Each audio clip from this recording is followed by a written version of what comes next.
อ่ะสวัสดีพี่น้องมื้อนี้จะพามาหานักห้องใต้ดินพี่น้องเคยเห็นบ่นักห้องใต้ดินพี่น้องเอ้ยมาหานักห้องใต้ดินนี่เด้อจะให้เบิ่งเด้อนักห้องใต้ดินนี่เห็นบ่พี่น้องเดี๋ย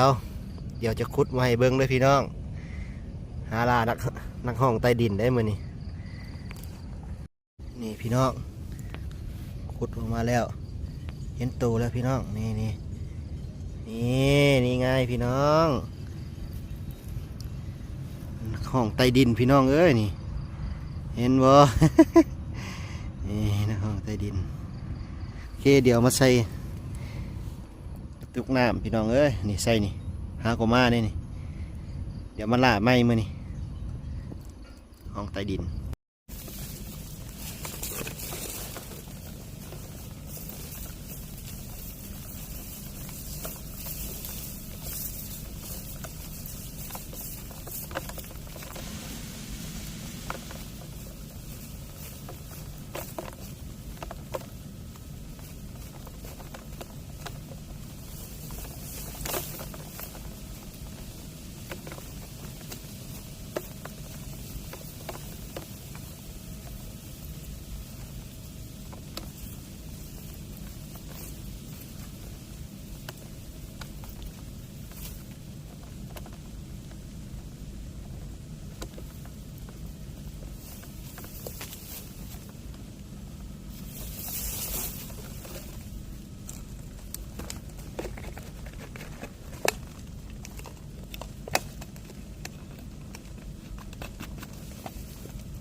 นี่ไงเพื่อน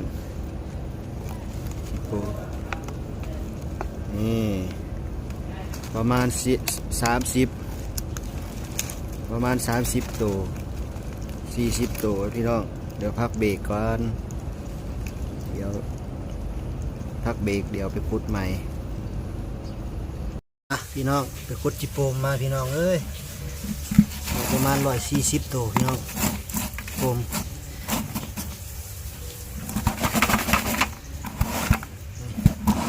ลายอยู่พี่น้องพอได้กินอยู่ปมกำลังไข่ตายหมดแล้วใส่กระตุกอันนี้ใส่ตุกน้ำมันเลยตายเห็นว่ามีอาการหายใจพี่น้อง